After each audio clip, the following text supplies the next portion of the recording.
Pemirsa, polisi telah menetapkan IS sebagai tersangka pemerkosa dan pembunuh gadis penjual gorengan di Padang Pariaman, Sumatera Barat. Namun, polisi pemirsa ataupun pelaku saat ini masih menjadi buronan dari polisi dan motif pembunuhan juga belum terungkap apa sebetulnya. Kita bahas bersama dengan kriminolog Profesor Adrianus Meliala.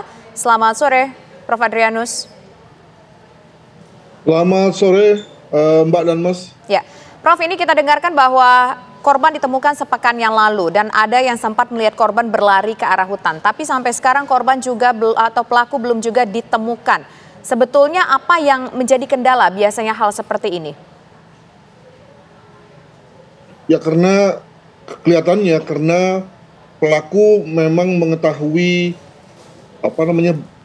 situasi.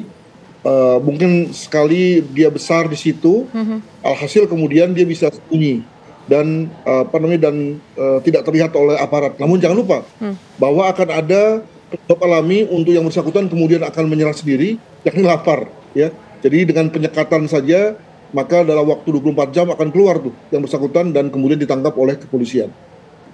Baik, Prof, ini kan pelaku ini memiliki catatan kriminal sebagai pelaku pencabulan saat masih berusia di bawah umur dan pernah terjerat narkoba. Anda melihatnya seperti apa? Apakah ini yang juga menjadi dasar terus pelaku melakukan aksi kejinya saat ini? Mungkin sekali, karena memang kalau kita lihat dari data, maka memang hampir seluruh ya pelaku kejahatan susila itu pernah melakukan kejahatan susila pada episode-episode lalu dalam hidupnya. Artinya mereka cenderung berulang, cenderung untuk repeat ya kejahatan yang sama dan tidak pindah ke kejahatan yang lain. Jadi kalau misalnya pelaku kejahatan kekerasan pada umumnya itu lalu bisa saja kemudian pada saat sudah besar atau yang lain dia melakukan kejahatan yang lain. Tapi khusus kejahatan susila dia akan repeat, ya, dia akan mengulangi. Tentu dengan motivasi beda-beda ya, tapi pada dasarnya ada kebutuhan seksual yang perlu dipenuhi oleh yang bersangkutan. Demikian. Ya, Prof. Kasus sebetulnya kalau kita mungkin bicara secara general kasus pemerkosaan, dugaan pemerkosaan yang dilakukan, kalau kita lihat pelaku ini sebelumnya dari catatan kriminal pernah melakukan tindakan pelecehan seksual dan juga tindakan narkoba. Ada beberapa kasus juga di luar sana pelaku kejahatan seksual anak di bawah umur yang kemudian tidak mendapatkan hukuman pidana tapi mendapatkan hukuman bimbingan ataupun juga mungkin dikembalikan kepada orang tua. Apakah mungkin perilaku yang repeat seperti ini karena memang undang-undang kita belum terlalu sempurna untuk kasus anak di bawah umur ini, Prof? Betulnya kalau lihat dari kombinasi beberapa undang-undang yang mengatur anak, ya KUHP, Undang-Undang Sistem Peradilan Pidana Anak, Undang-Undang Peradilan Anak, ya ada 3 undang-undang jadinya yang mengatur anak, itu sudah sempurna sekali dan maju sekali, yakni tadi bahwa terhadap anak-anak yang berusia di bawah umur itu kemudian dipertimbangkan bahwa tempat yang terbaik bagi dia untuk kemudian berubah adalah rumahnya.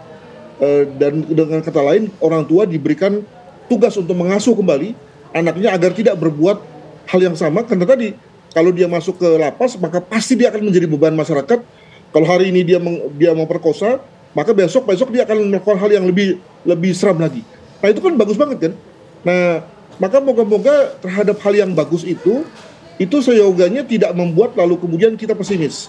Ya, dengan kata lain memang selalu saja ada situasi di mana orang curiga, orang kemudian merasa bahwa kok enak bener gitu ya. Tapi pada dasarnya secara makro kita akan mendapatkan situasi yang lebih bagus kalau seperti itu daripada kalau kemudian si pelaku-pelaku ini dibawa ke lapas dan kemudian diubah di sana ya dalam tanda kutip sehingga menjadi pelaku yang kemudian lebih berbahaya bagi masyarakat. Baik, Prof. Adrianus, kan secara psikologi ketika orang ini melakukan tindak kejahatan ini, kita seringkali melihat bahwa memang di rumahnya saja sudah, misalnya dia lahir dari keluarga yang broken home, terus dibalikan ke keluarganya yang memang tidak bisa mendidik dia sehingga dia melakukan tindakan kejahatan. Apakah efektif setelah dia melakukan tindakan kejahatan justru malah dikembalikan ke rumahnya, Prof?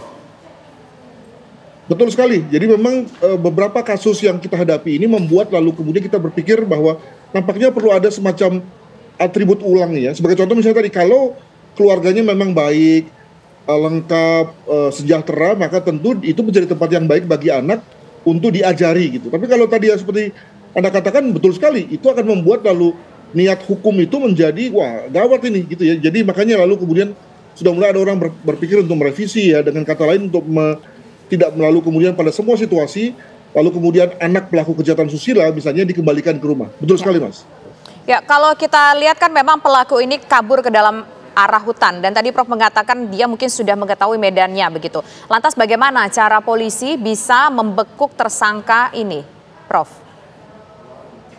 Sebelumnya pernah saya katakan dalam wawancara bersama TV One juga kalau nggak salah, bahwa ketika polisi kesulitan ya mendapatkan data terkait dengan TKP ya, dengan crime scene, yakni tempat penemuan mayat, di mana mayatnya juga sudah rusak ya, maka kita bergantung pada dua hal, yakni social circle atau lingkungan pergaulan sang korban, dan yang kedua adalah mental map si korban dan si pelaku. Nah, dalam hal ini maka kita duga bahwa sebetulnya social circle si korban tidak terlalu luas ya, mengingat dia masih remaja, penjual kue misalnya, maka tentu pertemanannya juga tidak luas. Dan yang kedua lah kalau kita bicara mengenai mental map, dengan kata lain tempat-tempat yang biasa didatangi, tempat-tempat yang biasa dikunjungi dalam rangka berjualan, memang umumnya akan lebih luas ya.